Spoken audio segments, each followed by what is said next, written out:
Wax, the #1 floor wax. Andaan waterproof formula. Sibukan man itinanong, nagsubiti sila pititatar. Star Wax, Star Wax Floor Wax. Manufactured by ACS Manufacturing Corporation. ISO certified. World-class quality. ACS. Naglipa na ang mga papaya soaps. Napansin niyo ba mga girls and guys? Aminin, gusto niyo rin pumuti. Sa dinami-dami ng papaya soaps na makikita niyo sa groceries, may isang namumukod tanging White Rose Papaya. Mula sa White Rose, dahil hindi lang papaya extracts ang ingredient nito, meron ding vitamin B3. Nakikita ito sa mga mamahaling mga serums na kilalang nagpapabilis ng pagpapaputi ng balat. Kaya naman ang White Rose Papaya, clinically proven magpaputi in as early as 7 days. With regular use, papaya puti, papaya fast. Yan ang White Rose Papaya. When life throws you off balance, breathe. Hydrate. With Nature Spring pH 9 drinking water. Find your balance. One bottle at a time. Nature Spring pH 9 drinking water. Available nationwide. Find your balance with Nature Spring pH 9 drinking water. Now available in major supermarkets and retail stores nationwide. Action! Radyo! This time check is brought to you by ACS Manufacturing Corporation, ISO certified, maker of world-class quality Pride detergent. Action! Radyo! Ang oras na yan ay hatid sa inyo ng Champion Detergent. Para less time sa labada, more time sa pamilya. Action! Radyo! Ang oras na yan ay hatid sa inyo ng Champion Detergent. Para less time sa labada, more time sa pamilya. Action! Radyo!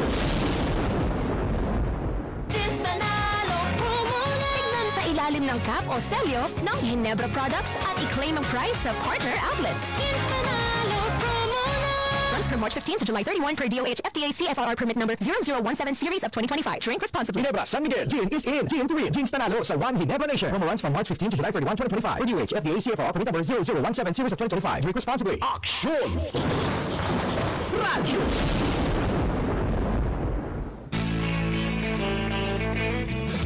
Sikang Ken Tilinteg. Saan a biktima ti panagbalin nga ignorante itilinteg? Amwen ti kalintegan ditoy. DCJC Action Radio iti Sika Ken Tilinteg. Kaputaawan may laksid iti kawanan mo. Sika Ken Tilinteg. Iti kada Domingo alas 2 aging kay alas 3 ti malem. May sanga oras apan nakailawlawag ng itilinteg, ken kalintegan babaen kaniti legal experts. Sika, Ken Tilinteg.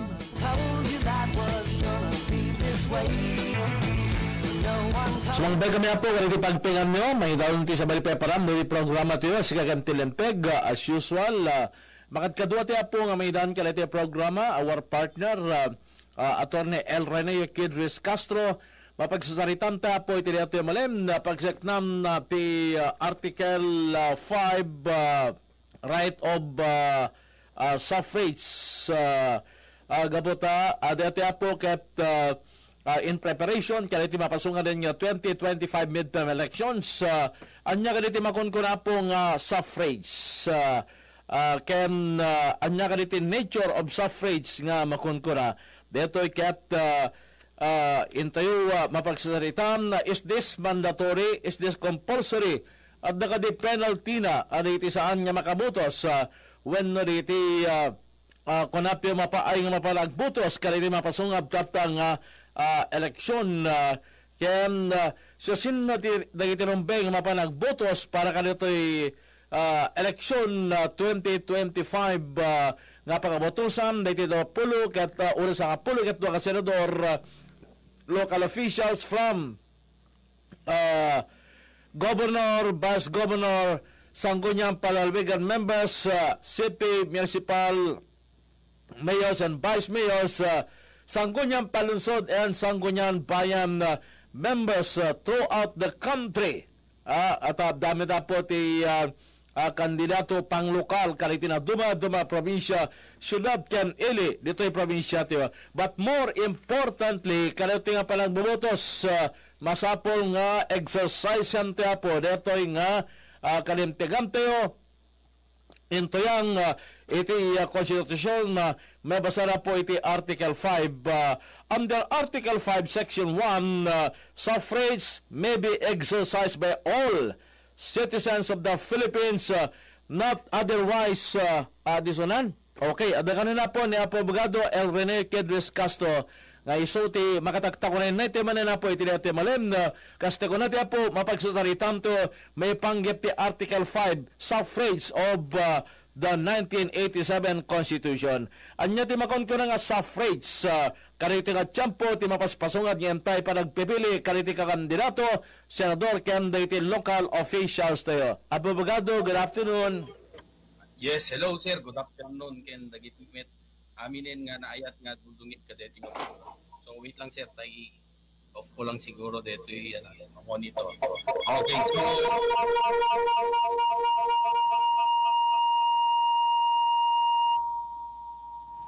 okay sir, naimbag nga malem kadagiti inayat nga dundungig kadito yung programam sir. So shout out to my cousin Angelo de Alban who is visiting our province.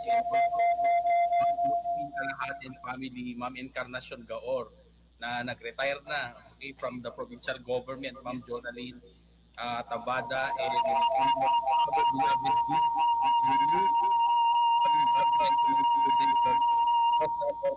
so with all due respect to COMELEC na sila dapat yung may authority to discuss this matter, but then again dahil tayo discuss about this yung family. So all of us, so, gaya ng binanggit nyo kanina sir, so we talk about our right to vote, okay, which is actually embodied in our Constitution na binasa nyo kanina na it should be exercised by all citizens of the Philippines not otherwise disqualified by law.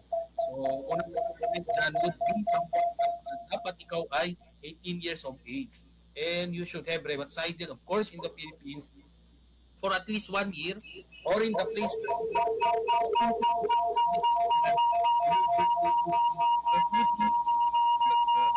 so wala din pong tinatawag na literacy, property, or substantive requirement to be imposed on the exercise of suffrage. Kaya nga yung topic nyo ngayon is that diba, tungkol naman sa ating PWDs. So yung ating mga PWDs ba natin, shall we say, can we deprive them of the right to vote?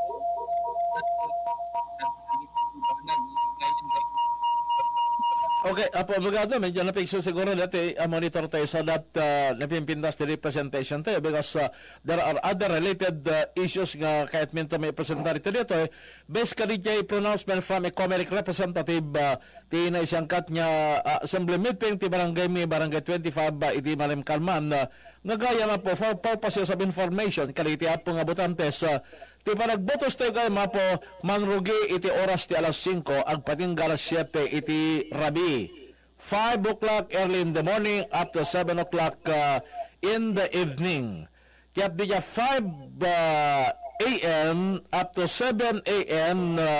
Kaya may ted nga pribilehiyo para kanigiti senior citizens and all PWDs. 5 a.m. to 7 a.m. Ija po. Kaya balaksid pa dito bali legitimate poll watchers gayan no duwa nga kampo tag balubal may isang representative di may sa kampo and notwithstanding the number of candidates nga aglalaban basta no may sa kampo may summit iti poll watcher na di jamet may sa kampo may summit iti poll watcher na ngayon, those independent candidates, kaya't may kandamet iti kalimtegan nga manghar iti bukod da nga poll watchers nga makastrek ijay voting percent. So, there are related issues nga mabaniminto nga idaron kina Abogado kid may panggap ito nito for purposes of information. Iso nga napili tayo ito nito yung Domingo in preparation kaliti mapasungan niya para nagpabutos into no Mayo 12 ito nito ato na. Okay, subukan po natin. Attorney please. Yes, Signal hello. check. Hello sir, good afternoon. Okay, siguro that's better, abogado. Medyo engineer, baka itati ayan na naman doon sa kanya. Malakas talaga ang kanyang ang monitor. Siguro kita dati studio na metel ni abogado sa medyo malakas ang kanyang monitor. And we are very happy to have you this afternoon so that may komplementar dito na tayo panagbotos na iti kakailyante. Right of suffrage. Is suffrage a right of the people that must be compulsory exercise during this election? First question po natin, abogado.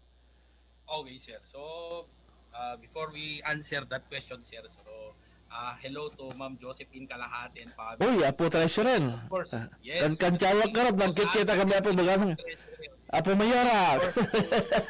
My cousin who is visiting our place, si Attorney Angelo de Alban, and to my student, si yung aking estudyante, okay, na nagpapa-shout out, Jordan Ortega. So, magandang hapon. And of course, gusto natin linawin na actually, when you talk about yung ating karapatang bumoto, is you really, gaya ng binasa nyo kanina, sir, it is actually found in Article 5 of our Philippine Constitution, particularly Section 1, na dito, we have the right to exercise all citizens of the Philippines not otherwise disqualified by law. So, ito yung qualification. So, una dyan, it should be 18 years of age who shall have resided in the Philippines for at least 1 year and in the place wherein they propose to vote at least 6 months immediately preceding this election. So, of course, meron din tayong mga binabanggit na, di ba, yung when it comes to voting, wala dapat literacy, property, or other substantive requirements that shall be imposed on the exercise of suffrage. So, gusto nating ipaparating na walang mga qualifications other than what is mentioned earlier na about age or yung residency mo. So, hindi pwede yung mga literacy. So, yun nga yung tanong, kasano nga rodan, dagiti kailyan tayo nga daan anayon na, or dagiti rangkap na iti bagina, are they not allowed to vote during the election? The answer is no. Kasi nga, that would constitute discrimination. Kasi iti patlay pagbagay, tilintag tayo is may panggap iti tawon, kinti panaw years nga pinagtanda dito'y Pilipinas. And that includes no read, no write can also vote, abogado? Yes, sir. Kasi okay. That would constitute discrimination. Kasi kung nanay tilintag no literacy, okay, so kasi ang literacy means your capacity to diba, to write, okay, to read and write. Okay, so that would constitute literacy. So sabi ng batas, no literacy. Okay, requirements shall be imposed on the exercise of suffrage. Uri nga ron, tiko na tayo nga darangkap na or adda dagiti sa anayon na iti bagina, adda iti kalintaganda nga agbutos under our laws. So actually, when you look into the development of the, diba, ito, it's embodied in our constitution na nagsasabi yung ating karapatang bumoto, yun nga yung tanong kasi yung bang karapatan nating bumoto, would there be a corresponding sanction when you will not also exercise your right to vote? So kung titingnan mo, sir, in actual situation, actually meron ng mga religion na hindi bumoboto.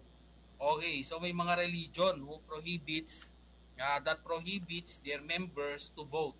So paano na yan kung yung tanong na pwede bang meron bang sanction that is accorded under the law for those who will not exercise their right to vote under our Philippine Constitution. So, ang sagot po natin dyan ay hindi po. Okay, wala pong penalty to be imposed to those people who will not exercise their right to vote. Kasi nga, yung ating karapatang bumoto, although that is being recognized by the Constitution, but then again, it boils down again to our human rights. Nandun po sa ating human rights is the exercise of our right to religion. Okay, which is, okay, yun ang mas mataas kaysa yung pagboto natin. Okay, yung karapatan nating bumoto. Meaning, in the exercise of your rights, government could not compel you to do so. Kasi kung may pa nagbotos. Yes, sir. Okay. Actually, yun ngang provision sa ating, di ba, if you observe, sir, na when you were not able to vote for 3 consecutive elections, merong kasing provision sa ating Omnibus Election Code na nagsasabi that those who did not vote in 2 successive regular elections, they can be removed from the list of the names of voters. Okay, so regardless of your circumstance of your failure to vote, okay, it authorizes the COMELEC to bar the voters concerned from ever exercising their right to suffrage again. Okay, so that is embodied in our Omnibus Election Code. So binabanggit dyan na the COMELEC is not obliged to look into the reason for your failure not to vote or to vote. Okay, so sabi din doon sa batas that by keeping away from 2 successive regular polls, the voter is presumed to be no longer interested in participating in future electoral activities. So ito lang yung nakikita natin na sanction, pero that is not embodied in our Constitution. It's only contained in our Omnibus Election Code. But then again, pag tinitingnan mo dyan, ako sir, this is just my personal view. Kasi kung titingnan mo, may sanction kung hindi ka bumoto na matatanggal ang iyong pangalan doon sa listahan. So that means that there is already a, para sa tingin ko lang everybody could react. Kasi sa tingin ko, parang nakikita ko na ito yung parang may questions sa akin lang palagay na meron din akong tanong kasi is it not a violation of the principle of due process kasi unang-una dyan tinanggal ka na lang dahil lang sa kadahilanan na you are delisted as voters, tanggal ang iyong pangalan just because you failed to vote in 2 successive regular elections. So will that also imply that it is kumbaga sanction imposed by the Constitution by the COMELEC for not exercising your right in 2 successive election? Kaya nandun kasi sa Omnibus Election Code yan, sir, na when you were not able to vote for 2 successive elections, you will already automatically be removed from the listed as voters. Okay, pwede nang matanggal ang inyong pangalan. So we have yet to see a lawyer or any civic organization to question this through the constitutionality of this provision. Kasi parang, di ba? Kasi ang karapatan mong bumoto dapat it should be eternal, abogado, total. It was enshrined in the Constitution your right to suffrage, and as if part of the policy of the Commission on Election for not exercising your right to suffrage for 2 consecutive election, kaya sumitente basis da nga mangikat yung nagan mo itilistaan da iti botantes. Now, saan ka da nga conflict at tali ito yung paganarutam ti COMELEC to that of the provision of the Constitution based on Article 5? Yes. Yan yung nakikita din natin, but we have yet to see a lawyer or civic organization to question this, okay, or to clarify this matter or to question this the question the constitutionality of this particular provision of the law. But then again, yun nga, wala pa namang nagtatanong dyan. Okay, so But it is a good observation, abogado. Ang pepeso di jay, because kaslali jay pa nagkatinagan mo, inikatin ti ko, elect di jay kanintigam as mandated in the Constitution, specifically Article 5. Oh, yes sir, kasi nga, yun nga yung nababanggit natin dyan is that although that provision has not yet been questioned, okay, regarding to its constitutionality, so far, that is accepted practice in the course of our electoral system. So, wala naman tayong, that's what I see. Na kung siguro merong lawyer or civic organization who would question this, so at least we will be clarified regarding this matter. But then again, it's already been the practice of our electoral system na kapag hindi ka nakaboto ng 2 beses, 2 successive elections, you were not able to vote, you were automatically be removed from the list of voters.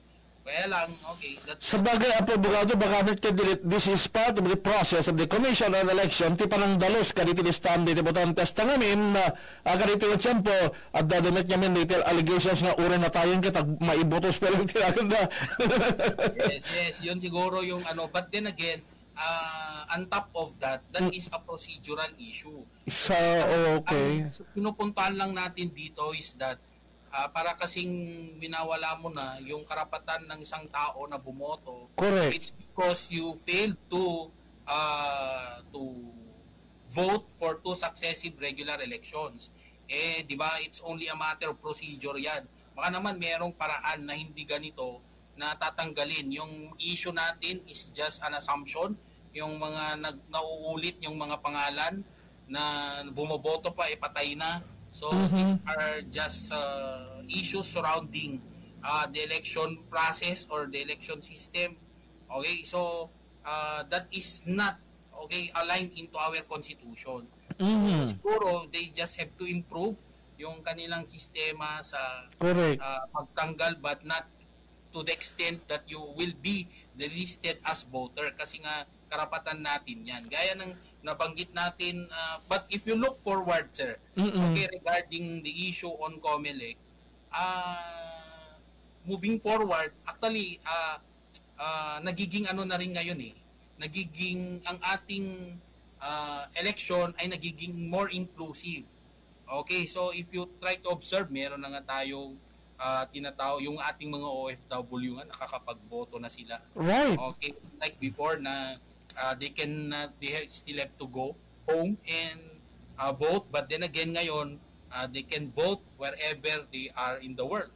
Okay, so that is yung ating absentee voting, so meron na. So, and of course to include yung ating mga persons with disabilities and senior citizens under RA 10366 of 2013, which authorizes the Commission on Election to establish precincts assigned to accessible polling places exclusively for persons with disabilities and senior citizens.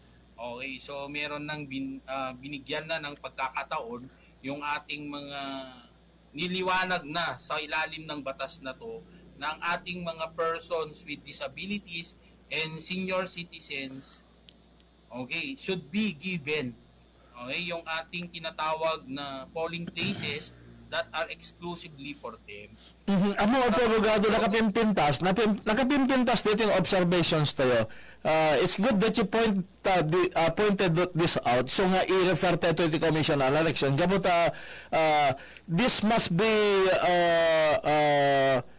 also a lesson. This will serve also as a lesson na kariti apong abotantes nga no mamindwakan nga saan makabotos kaya't monton iti agbotos wano kayat mo iti ag-transfer because of siguro various reason ma-inform iti Commission on Election cells namin duak nga sa ngalapan nagbotos kaya't amangan mekidi na po ko dinagan kon mabalim nga pa-refresh na iti Commission on Election for their information nga saan dalang ikadenan dyan hinagan na aglalalo ka dito nga tiyempo kat may sabeto ka dito misunderstanding between board of election inspectors so that of voters at cases nga kasto nga agpepeso at abogado nakapimpintas nga in-point out yung agpepeso dito so that during the conduct of the election maliklikan dito kung natin panagsisilong bat in between BEI and those voters to are concerned.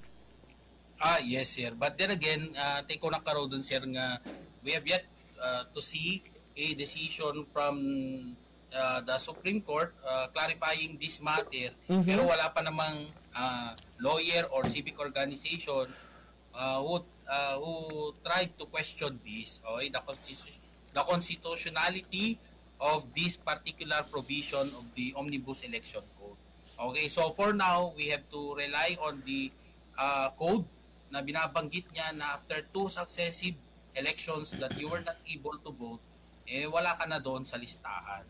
Okay, so hopefully in the future, merong mag-question dyan, okay, na tatayo na lawyer or civic organization para at least clarify or there is what we call provisions na gagawin or I mean there is a law that would clarify this matter, okay, through our Congress. So mas maganda pa. Okay, so yun lang naman. Pero then again, moving forward, I suggest na yung ating mga yun tayo na merong we are registered voters, so we should exercise, okay, yung ating right to vote. Okay, so yun nga, ina-encourage nga na lahat na kung maaari walang maiiwan as long as you are qualified under the law that you are qualified to vote, bumoto po kayo. Kaya nga ito nga, yung merong nga pang act that was enacted, okay, to allow access, okay, to polling places for those people with disabilities and including senior citizens. Okay, so pinapagawan nga sila ng sariling polling place para hindi sila mahirapan pagdating sa pagboto. So, kasi nga yung moving forward, we are now in 2025, may very particular na ang gobyerno na there is what we call inclusivity na sinasabi, na wala ng discrimination, okay, on the basis of disability, okay, or which of course impair, okay, your right to vote. Kasi nga may adangarod ti ang tawag nan ti anayanda, so kung natilintag nga that should not prevent, okay, them from voting. Yun naman yung ina-highlight. Kasi nga ina-acknowledge that they have that right to participate in electoral process, which is guaranteed of course by our yung ating constitution. Okay, so yung tanong dyan would be how would they be able to vote? Tamot the question, sir. They question mo itay nga can they be, okay, assisted by someone else when they would be voting.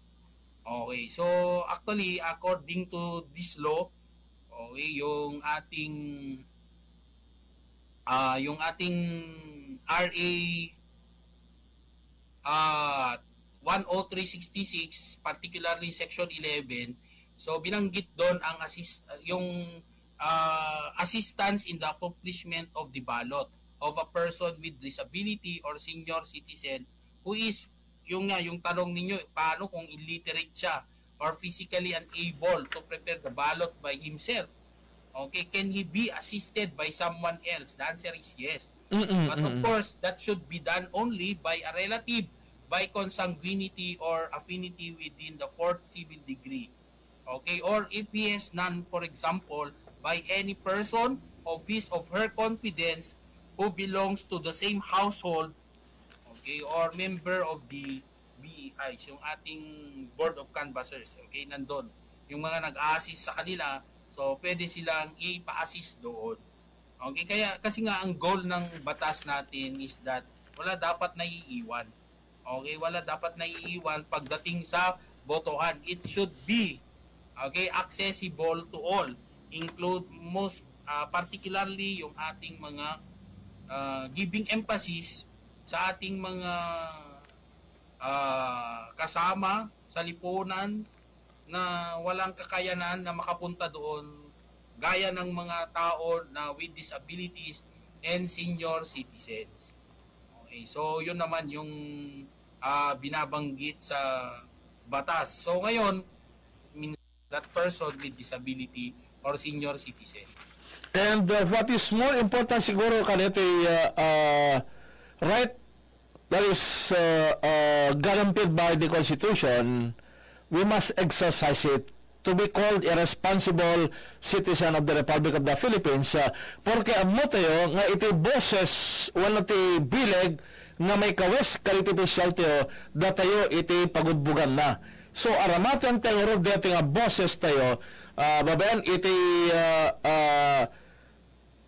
panagbotos tayo tapos di kasta jay boses tayo kaya't mairaman karigiti mapagtalkan na kental-ken tayo opisyal nga mga daulo kada tayo. So adamit lang kanya tayo di dyan responsibility iti panangpili karigiti responsible officials of government ti abogado. Yes sir. Kaya lang talagang yan din ang nakadepende sa atin yung ating kapalaran for the next 3 years, particularly sa creation ng mga bagong batas para i-address yung mga problema ng ating country. But then again, gusto ko ring ipaalala na nagpaalala ulit sa amin ang ating Civil Service Commissions, particularly government workers against electioneering and partisan. Okay, so joining partisan activities. So although and of course yan kasi hindi yan kagustuhan lang ng civil service na embodied in their circular. Okay, but then again, yan kasi nasa constitution din that mandates that no officer or employee in the civil service shall engage directly or indirectly in any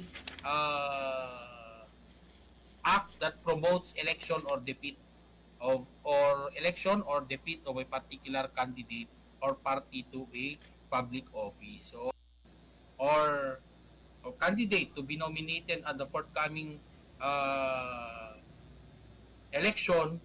So wala namang issue doon. Kaya lang but then again, we should always be reminded na we should not be join to yung very blatant or very obvious na we are supporting someone else. So that is already in violation of our constitution and of course specifically this COMELEC circular series of 2016. And siguro abogado at that point masapol nga categorize tayo nga DJ government employees regular at that nga legitigat maipawil nga magipartisipar da openly in campaigning a certain candidates ket DJ freedom of expression to that of their participation iti campaign kaliti ka kandidato i-classify tayo DJ. So no public speaking engagement or shall we say publicly campaigning for a certain candidates, siguro these are the provisions of the law, the Commission on Election and Civil Service Commission that is not allowed. Ngem no private gathering, kasla kumaliti mapagsusalitaan lain dito, not a public forum, mabilim tayo nga istoryaen, wano mapagsusalitaan, may panggap kadigiti kakandidato that is allowed under existing laws of abogado. Yes sir. At okay. nilista yung ating civil service na examples ng mga acts that are considered prohibited. So pag titingnan mo doon naman, talagang ito is obvious that you are directly soliciting votes or support to or against a particular candidate or party. Okay, so talaga naman, like for example, you are wearing t-shirts. Si Kang Ken Tilinteg. Aksyon! Radyo! Makikanta sa next song natin. Hatid ng Champion Detergent sa Champion with Quick Wash Technology. Last time sa labada, hashtag mamadaming time na sa pamilya. Mamadaming time sa lahat ng gusto nyo. Mamadaming time, Champion Detergent ang gamit ko. Champion na! Playtime with bunso kasi may champion na. Present lagi sa school pag champion sa laba. Gumimik with ate dahil may champion na. Lambingan with happy, champion ako dyan. Kung gustong mag-shopping, dapat mag-champion ka. Mag-movie marathon, mabilis lang maglaba. Kung gusto nyong mag-swimming, tara mag-champion na. Lahat ng gusto nyo, mamadaming time. Tanggal mancha sa damit ni tatay, t-shirt ni kuya, mabango na rin. May quick wash technology ang champion. Family bonding ng priority ko. Salamat sa champion! Champion na! Mamadaming time sa lahat ng gusto nyo. Mamadaming time, Champion Detergent ang gamit ko. Champion na! Sa pulang ba iti kabalikat nga sumangat. Liwanan ti baboy mo dumakal iti negosyo. Di uno plus ang kalidad, ang uno plus ang uno plus. Iti talaga agay mo. Serbisyo ang puno, produkto ang garantisado. Iti uno plus ken baboy mo. Iti kayat mo ating bang. Uno plus di makatulog din ka. Di uno plus ang kalidad, ang uno plus ang uno plus. Iti talaga agay mo. Ti uno plus, kalidad ka mabalin mo pagdalakan. Serbisyo aswaken ka. Bisitaan laing Ti uno plus Facebook page. Uno Plus, Ti Uno Plus, kalidad ang mabalin mo pagtalikan. Serbisyo aswakten ka. Bisitahin laing Ti Uno Plus Facebook page. Hello, right bar blue. Isang labanan yan. Right bar blue. Pride Bar Blue with powerful stain-away enzymes. Malupit magtanggal ng dumit mancha pero di masakit sa kamay. Pagdumit man siya. Hello, right bar blue. Isang labanan yan. It's tested ang cotton and polycotton. Sa mancha, malupit. Sa kamay mo, mabait. Pride Bar Blue manufactured by ACS Manufacturing Corporation. ISO certified world-class quality. Naglipa na ang mga papaya soaps. Napansin nyo ba mga girls and guys? Aminin, gusto nyo rin pumuti. Sa dinami-dami ng papaya soaps na makikita nyo sa groceries, may isang namumukod tanging White Rose Papaya. Mula sa White Rose, dahil hindi lang papaya extracts ang ingredient nito, meron ding vitamin B3. Nakikita ito